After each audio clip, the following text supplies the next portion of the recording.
Fala, seus opistocontes ciliados, tudo bem com vocês? Sejam muito bem-vindos a mais uma videoaula aqui do canal Biologia com o Prof. Cabelo. Há algumas semanas atrás eu postei um vídeo aqui falando sobre taxonomia e regras de nomenclatura zoológica, uma aula muito legal aí para quem gosta de zoologia. E eu falei também que alguns aspectos daquele assunto iam acabar caindo em desuso. Por exemplo, as categorias taxonômicas, como reino, filo, classe, ordem, família, gênero, espécie, isso a gente ia acabar não usando mais. Inclusive, os livros de zoologia aí mais modernos, eles não estão usando mais esses termos, né? Essas categorias lineanas de classificação dos seres vivos. No entanto, alguns termos, eles são utilizados ainda, como, por exemplo, os nomes de espécies. Eles ainda, eu acredito que ainda vão continuar durante um tempo sendo utilizado a nomenclatura binomial, né? Sendo composta por um gênero e um epíteto específico, que eu já expliquei aí na aula passada. Mas hoje eu resolvi gravar essa aula e explicar o que está entrando no lugar dessa classificação zoológica, né? O que está entrando no lugar das categorias taxonômicas e qual que é a tendência de que vocês encontrem aí nos livros e que eu vou usar, inclusive, aqui nesse canal, nas próximas aulas de zoologia, eu já vou utilizar essa forma utilizada,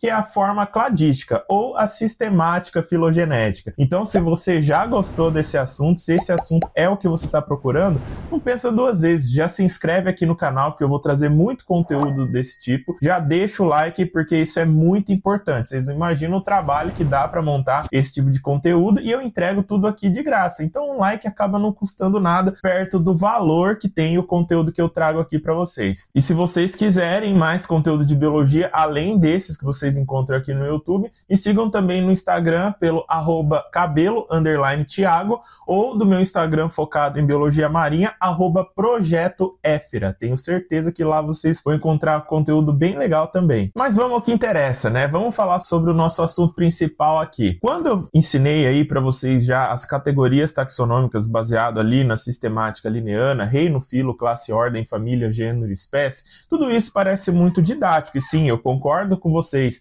Isso chega a ser até certo ponto, chega a ser cômodo, né? A gente pegar os organismos ali e classificar de acordo como se fossem caixinhas. Por exemplo, vou usar aqui a nossa espécie como material de estudo. Nossa espécie é Homo sapiens. A espécie Homo sapiens está incluída ali dentro do gênero Homo, onde existem outras espécies dentro desse mesmo gênero, como por exemplo o Homo neanderthalensis e outras espécies do gênero aí, parentes, outras espécies de humanos que existiram há milhares e milhões de anos atrás. E esse grupo aí está incluído dentro da família Hominidae, onde existiam outros gêneros de hominídeos ali que não só o gênero Homo, como por exemplo o gênero Australopithecus. A família Hominidae está incluída aí dentro da ordem dos primatas, onde inclui todos os primatas com cauda, sem cauda, os primatas em geral estão incluídos aí dentro desse grupo. Os primatas, por sua vez, estão incluídos dentro da classe dos mamíferos, a classe dos mamíferos dentro do filo dos cordados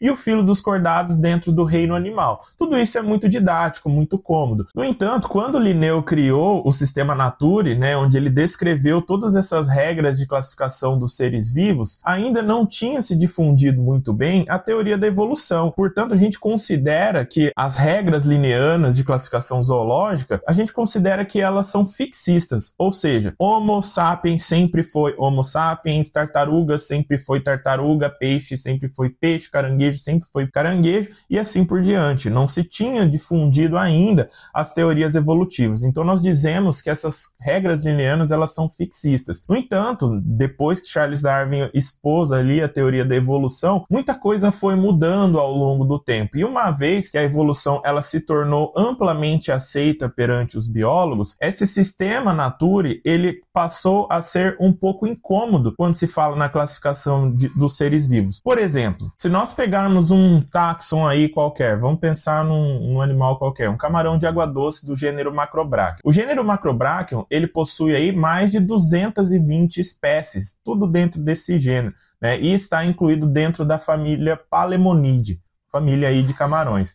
Porém, se nós pegarmos essas 240, vamos supor 200 espécies de camarões do gênero Macrobrachium, pode ser que mesmo entre essas 200 espécies, que estão todas classificadas ali em várias espécies dentro do mesmo gênero, pode ser que algumas dessas espécies sejam mais próximas de determinadas espécies do que outras. Mesmo elas pertencendo ao mesmo gênero, pode ser que algumas dessas espécies possam ser mais próximas do que as outras. O que os taxonomistas faziam então? Eles criavam subcategorias dentro daquelas categorias linneanas. Então, por exemplo, algumas dessas espécies de gênero Macrobrachium que são mais próximas da outra, porém estão dentro do mesmo gênero, eles criavam subcategorias ali dentro do gênero Macrobrachium que são chamados de subgêneros. Então, poderiam existir vários gêneros ali que fossem mais aparentados, estariam incluídos dentro de subgêneros, dentro dos gêneros aí, nessas categorias. Até aí tudo bem. Porém, conforme os estudos evolutivos eles foram se aprimorando, né, e mais informações elas foram sendo agregadas, chegou-se à conclusão de que aquelas 7 categorias linneanas, elas não eram suficientes, mesmo criando muitas subcategorias dentro das categorias convencionais, o número de categorias necessárias para refletir totalmente o processo evolutivo que aquela espécie passou, ela seria insuficiente. Teria que ter a necessidade aí da criação de muitas subcategorias ali para englobar todos esses grupos, esses entroncamentos, porque o princípio atual de classificação dos seres vivos, esse que eu estou falando aqui para vocês agora, ele precisa refletir o processo evolutivo. A ideia é que cada grupo taxonômico, cada clado, e agora sim nós vamos falar nesse termo cladogênese, ou seja, a formação de novos rumos evolutivos aí, a bifurcação de caminhos evolutivos ou simplesmente a formação de novas espécies, elas acabam formando clados, tá? Então, quando eu disser um clado, seria um entroncamento aí onde 2 grupos distintos aí se ramificaram para formar novos grupos. Tudo isso levando em consideração o processo evolutivo. Então, cada clado desse receberia um nome. Então, as categorias taxonômicas linneanas, elas seriam insuficientes. E isso acabou sendo um problema para os taxonomistas. Então, o que os taxonomistas fizeram? Simplesmente foi abandonado o sistema linneano e todo animal ele é classificado aí de acordo com o seu entroncamento. Eu vou dar um exemplo rápido aqui da nossa espécie para vocês terem uma ideia de quantos entroncamentos, quantas categorias seriam necessárias se a gente fosse levar em consideração todos os ramos evolutivos que foram tomados até chegar na nossa espécie. A espécie Homo sapiens está incluída dentro de um grupo, então, chamado Homo, né, o gênero Homo, que por sua vez está incluído dentro de uma família que contém vários outros gêneros, chamado família Hominide. A família Hominide está incluída dentro de um grupo ainda maior chamado Hominoida. Hominoida está dentro do grupo Catarrhine e Catarrhine está dentro do grupo Anthropoida. E Anthropoida está dentro de um outro grupo maior chamado Primatas, grupo no qual então estão incluídos todos os primatas. Observem que até aí eu já falei vários nomes, várias categorias hierárquicas e eu só cheguei até o grupo dos primatas. Mas vamos continuar então. Os primatas, por sua vez, estão incluídos aí dentro de um grupo chamado Euarconta, que inclui aí alguns roedores e lagomorfos e talvez até morcegos em um determinado ponto. Esse grupo ainda está meio incerto. Alguns taxonomistas ainda estão brigando para ver o que está incluído dentro desse grupo ou não. Euarconta, por sua vez, está incluído dentro do grupo dos Eutheria, ou seja, dos mamíferos verdadeiros, mamíferos placentários, e Eutheria dentro do grupo Theria. Ou seja, já falei mais uma sequência de vários nomes aí e nós só chegamos até o grupo dos mamíferos. Mas tem mais. Os mamíferos, então, estão incluídos dentro de um grupo antigo chamado Synapsida. Synapsida, por sua vez, está incluído dentro de um grupo chamado Amniota. Amniota compreende todos os vertebrados terrestres que possuem o ovo amniótico ali, os vertebrados verdadeiramente terrestres. Subindo um pouco mais na hierarquia aí, nós encontramos um grupo chamado Rhiphididstia, ou o grupo dos peixes pulmonados aí, que deu origem a praticamente todos os tetrápodos, que por sua vez está dentro do grupo dos sarcopterígeos, que por sua vez está dentro do grupo dos osteíquides, que por sua vez está dentro do grupo dos gnatostomados, que está dentro do grupo dos vertebrados, que está dentro do filo Chordata.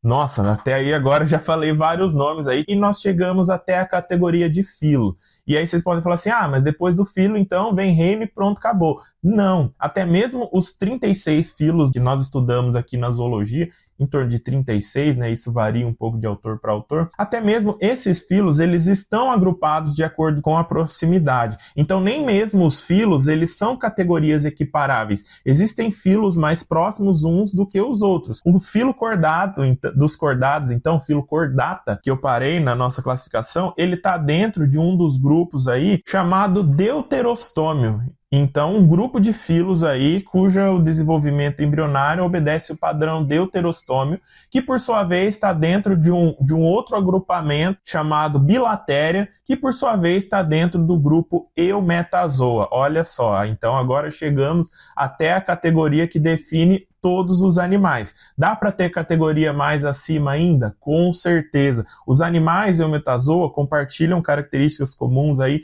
com os coanoflagelados, então pertence a um grupo chamado Coanoflagelata, um grupo de protozoários dos quais ali alguns desses integrantes do grupo dos coanoflagelados são ancestrais aí de provavelmente todos os animais. Os coanoflagelados estão dentro de um grupo de protistas aí chamado Opisthoconta, que por sua vez está dentro do grupo dos Eucária, ou seja, todos os organismos que possuem células eucarióticas. E aqui eu incluo animais, plantas, fungos, protozoários e algas, estão todos dentro desse grupo Eucária aí, que por sua vez pertencem, e na verdade, de acordo com a classificação atual, Eucária é um domínio, e os domínios seriam ali as categorias hierárquicas mais acima que pode existir. Porém, existem 3 categorias aí, existem 3 domínios, né? Arqueia, Eubactéria e Eucária. Nós estamos dentro ali dos Eucária. Só que o próprio grupo Eucária descende de um grupo de arqueias, ou seja, mesmo os 3 domínios, que seriam as categorias mais acima,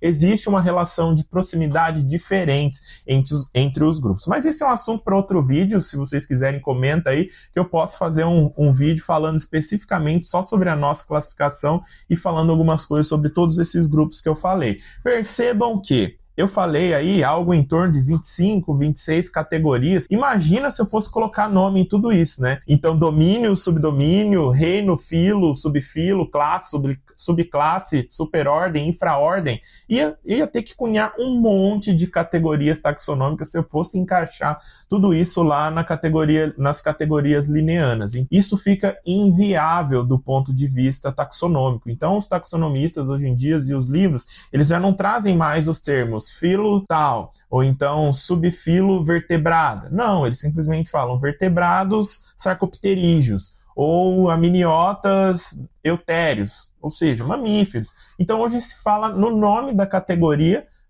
no nome do clado, sem atribuir nenhum nome ou nenhum tipo de categoria taxonômica linneana. Isso parece mais difícil, mas depois que vocês estudam determinados grupos, isso acaba ficando mais fácil, acaba ficando mais simples, você decorar o nome da categoria sem a necessidade de saber se aquilo é um filo, um subfilo, um reino, uma classe ou uma infraclasse. Né? Para quê? Não tem necessidade. Então, para suprir essa grande quantidade de nomes que seriam dados e nomes de categorias que seriam dados para cada taxon, então abandonou-se essa questão das categorias taxonômicas. Atualmente, nós podemos dizer que todos os taxons existentes, todos os nomes de clados que existem atualmente, eles são cunhados com o objetivo de se refletir o processo evolutivo que aquela espécie passou. Da mesma forma que eu dei o exemplo aí da nossa espécie, fui falando um monte de nomes de categorias de clados pelo qual a evolução passou até chegar na espécie humana, né? Só que eu fui fazendo o caminho contrário aqui. Vocês poderiam pegar qualquer outra espécie e fazer